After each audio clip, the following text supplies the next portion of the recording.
Por primera vez en muchos siglos, un grupo de científicos ha revelado la superficie original de lo que se considera la tumba de Jesús, el lugar más sagrado para la cristiandad.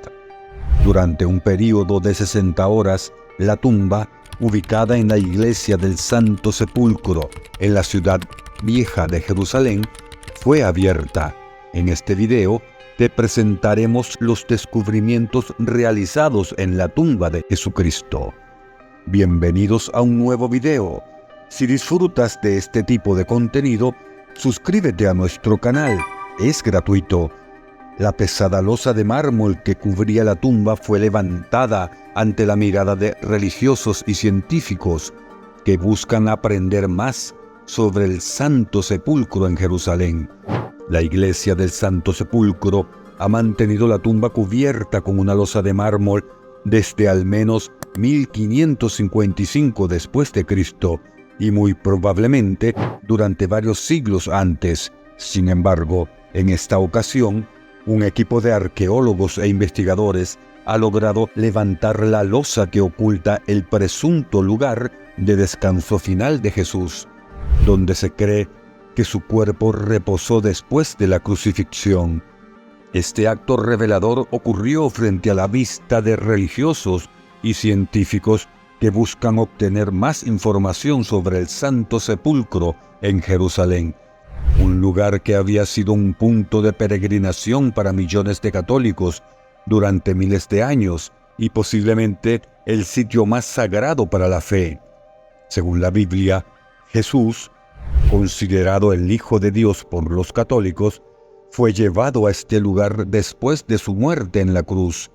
Según la narrativa, cuando las mujeres, incluida su madre, fueron a ungir el cuerpo 3 días después, encontraron que el cadáver ya no estaba allí, y según el relato sagrado del catolicismo, Cristo habría resucitado. En la actualidad, la tumba de Jesús está experimentando un proceso de restauración e investigación, ya que años de intenso tráfico de personas, el humo de las velas y el desgaste natural ha afectado la estructura. La escritora de arqueología para la National Geographic, Christine Romey, compartió con CNN su objetivo de analizar cómo ha evolucionado a lo largo del tiempo este sitio. Es la primera vez en la historia moderna que se levanta la losa de esta tumba para poder examinar y estudiar el lugar donde, según la tradición cristiana, descansó el cuerpo de Jesús, señalado como tal muchos años después de su fallecimiento por testigos que transmitieron la información. Según Romey, esta investigación busca verificar si realmente es el sitio de descanso final. Para ella, es un asunto de fe, ya que existe un recuerdo comunal sobre el lugar de entierro de Jesucristo. La madre del emperador romano Constantino escuchó los testimonios y decidió excavar en el lugar, encontrando una tumba que el cristianismo reconoce ahora como un sitio sagrado. Romey explica que a la losa original se le añadió una placa de mármol alrededor de 1370 o 1400, aunque no hay certeza debido a que los peregrinos, ansiosos por llevarse un recuerdo del lugar sagrado, habían dañado la tapa original. En la actualidad, la tumba ha sido abierta y un equipo de restauradores de la Universidad Técnica Nacional de Atenas tuvo 60 horas para retirar la piedra y el relleno que se encontraba allí con el fin de llegar a la tumba. Romey destaca que han encontrado varias losas de mármol que deben ser retiradas durante el proceso de restauración e investigación en curso. Además, los guardianes buscan asegurar que la roca original se preserve adecuadamente. Por su parte, el grupo de científicos de la Universidad Técnica Nacional de Atenas, que previamente lideró proyectos de restauración en el Acrópolis ateniense y está bajo la dirección de la profesora Antonia Moropolo, la principal supervisora científica del proyecto, resalta la importancia histórica de este momento. La exposición de la tumba de Jesucristo representa una oportunidad sin precedente para los investigadores, ya que les brinda la posibilidad de estudiar la superficie original. Un análisis de la roca original permitirá comprender no solo la configuración inicial de la cámara sepulcral, sino también cómo evolucionó como punto central de veneración desde que fue identificada en 1326 por Helena, la madre del emperador romano Constantino. Las técnicas utilizadas para documentar este monumento posibilitarán que cualquier persona estudie los descubrimientos como si estuvieran presentes en la tumba de Cristo. Cuando comenzó la investigación del Santo Sepulcro, la iglesia cerró sus puertas temprano, horas antes del horario habitual, dejando a una multitud de turistas y peregrinos desconcertados frente a las puertas de madera. En el interior, alrededor de la entrada del edículo, se formó un enjambre de conservadores con cascos amarillos y religiosos coptos con capuchas bordadas, todos observando el pequeño santuario. Sobre ellos se elevaba la fachada del altar del siglo XIX. La tumba, en esencia, es una pequeña cámara generalmente iluminada por una tenue constelación de velas de cera, que ahora resplandece con deslumbrantes luces de construcción. Estas luces revelan detalles diminutos que suelen pasar desapercibidos. La iglesia del Santo Sepulcro, también conocida como la Iglesia de la Resurrección, actualmente está bajo la custodia de 6 denominaciones cristianas, 3 grupos principales: la Iglesia griega ortodoxa, la Iglesia católica romana y la Iglesia armenia ortodoxa. Tienen el control primario del sitio. Además, las comunidades copta, etíope ortodoxa y siríaca también mantienen su presencia, considerando algunas partes de la iglesia como áreas de veneración comunes para todos los grupos, incluida la tumba. Estas áreas están reguladas por un acuerdo de status quo que requiere el consentimiento de todas las iglesias custodias. Es relevante destacar que las disputas entre los custodios del Santo Sepulcro habían obstaculizado los trabajos de reparación del deteriorado monumento durante más de 50 años. Sin embargo, un año antes de iniciar la presente investigación y restauración, 3 de las comunidades religiosas, las franciscanas, armenias y ortodoxas, dejaron de lado sus conflictos para evitar el colapso. Este momento representa una colaboración histórica entre las comunidades cristianas más importantes y otras alrededor del mundo, con el objetivo de garantizar la preservación del sagrado lugar de la Anastasis, único para el cristianismo.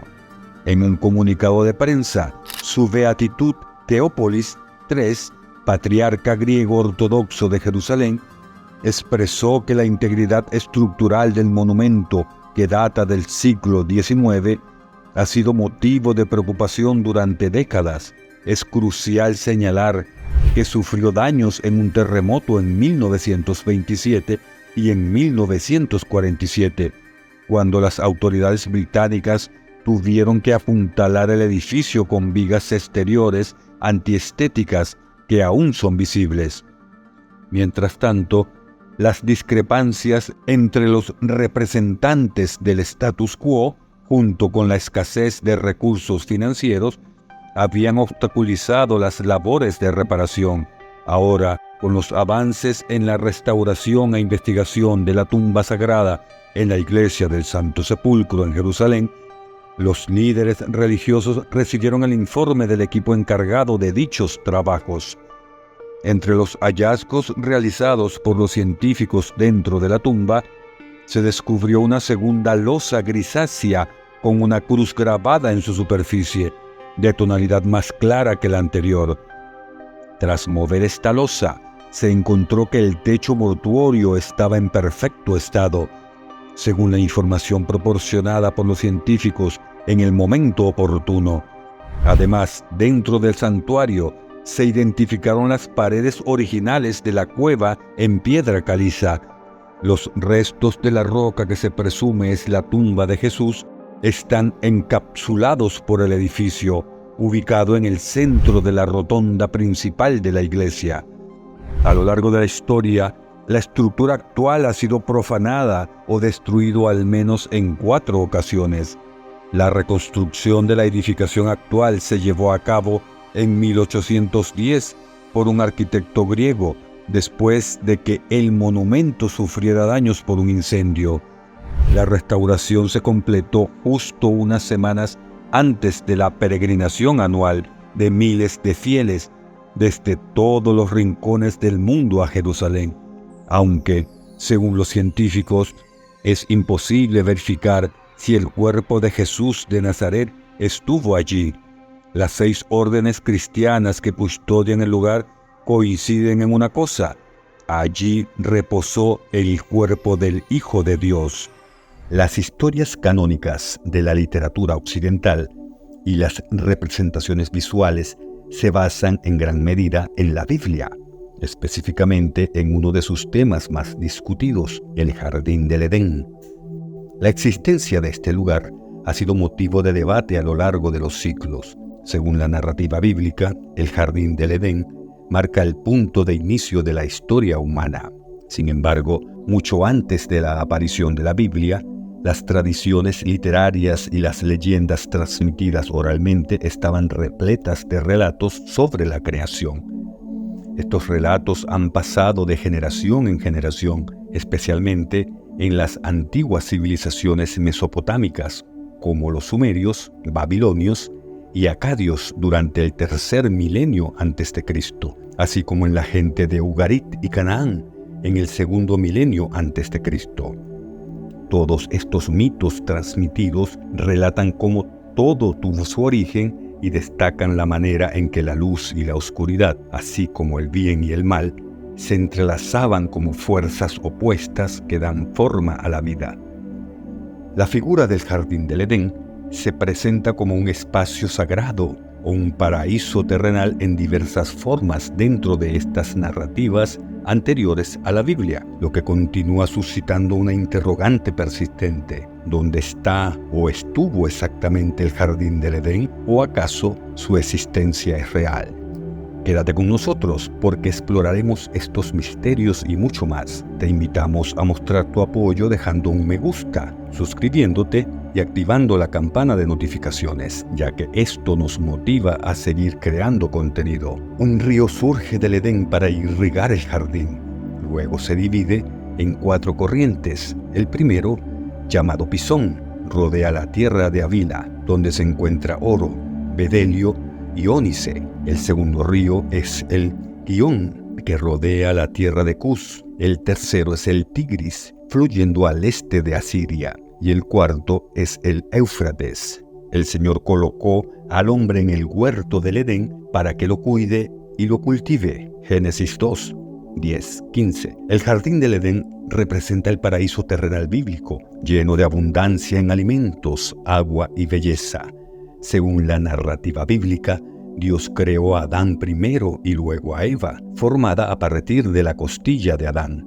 En este jardín, se cree que este jardín se encuentra al este del Edén. En el centro se encuentra el árbol de la vida y el árbol del conocimiento del bien y del mal, estando este último prohibido para Adán y Eva. Sin embargo, Satanás, en forma de serpiente, sedujo a Eva para que pruebe el fruto del árbol prohibido. «No morirás ciertamente», le dijo la serpiente a la mujer, «porque Dios sabe que cuando comáis de él, se os abrirán los ojos y seréis como Dios, conociendo el bien y el mal». Génesis 3, 3:5. Eva no puede resistirse, come el fruto y también se lo da a Adán. Después de caer en el pecado, Adán y Eva se dan cuenta de su desnudez y se cubren con hojas de higuera.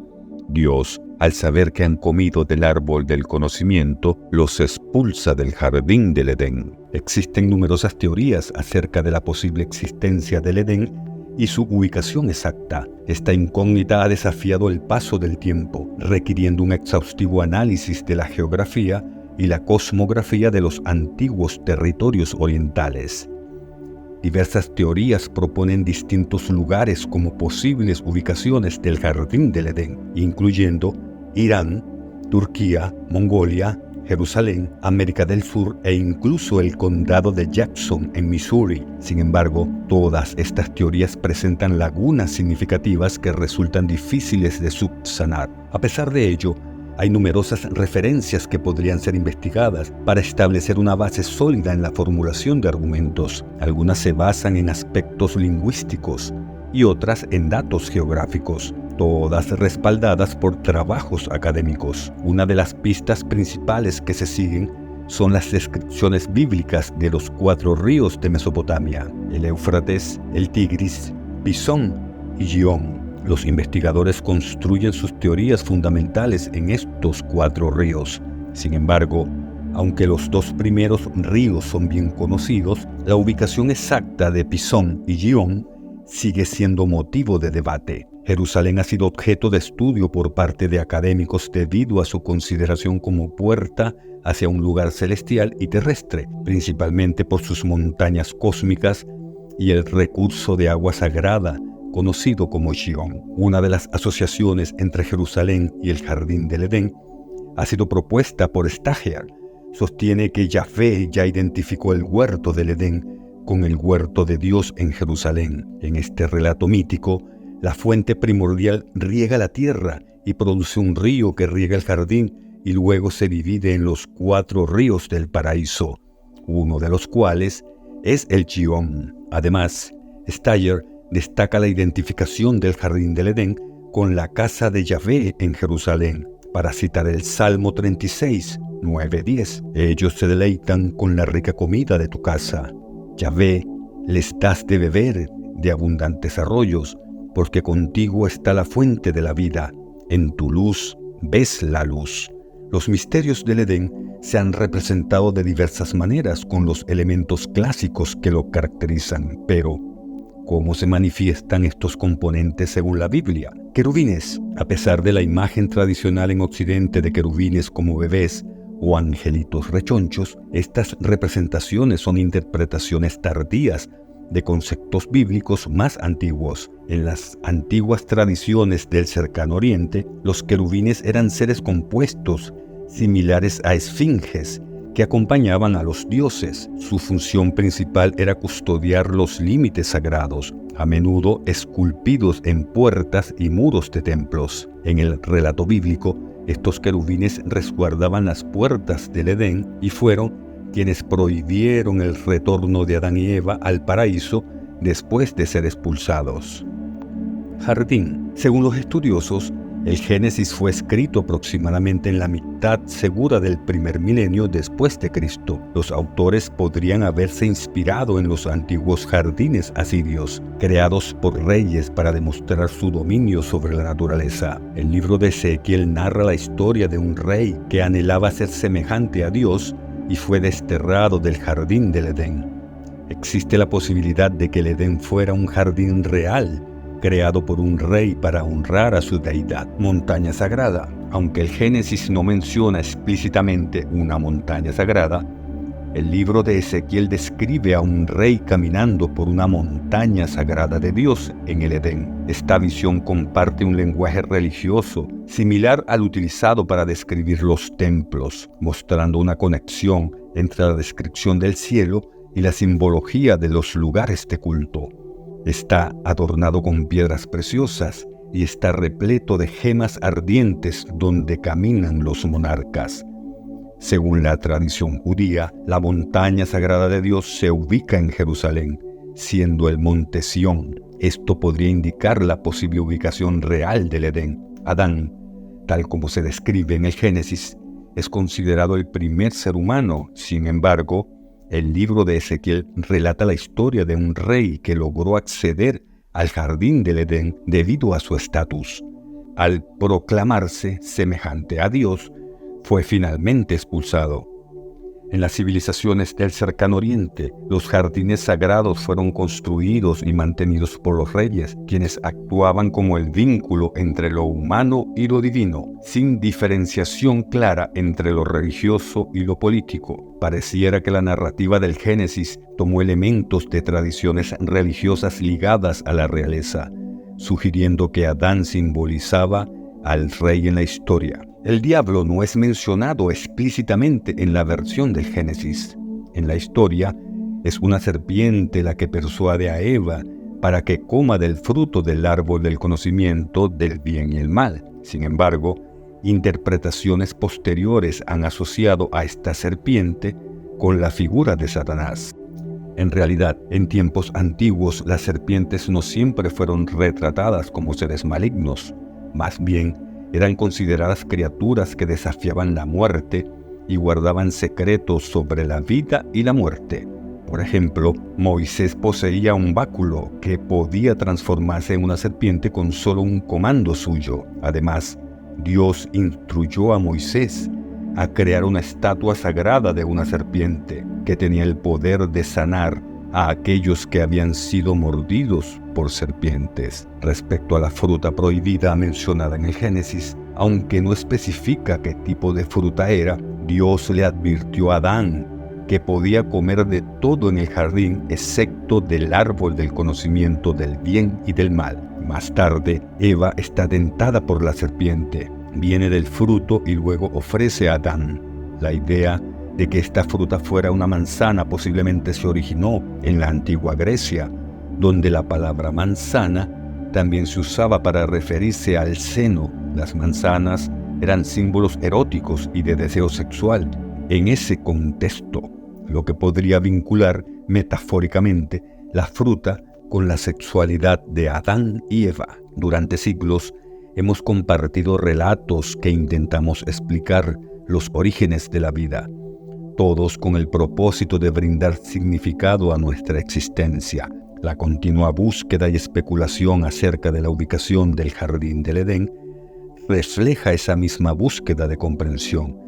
Este jardín no solamente representa el inicio de la historia humana y la caída del hombre, también simboliza el lugar donde nació el primer conocimiento humano y la autoconciencia. Persistimos en la búsqueda de ese conocimiento, tratando de descubrir dónde podría estar el jardín del Edén. En este sentido, esto podría ser una metáfora de numerosos aspectos. Entonces, ¿realmente dónde se encuentra el jardín del Edén? Comenta dónde crees que se encuentra el jardín del Edén. Te estaré leyendo en los comentarios. Si te ha gustado el video, recuerda mostrar tu apoyo pulsando el botón de me gusta y suscribiéndote al canal y activando la campana de notificaciones, ya que esto nos motiva a seguir haciendo videos.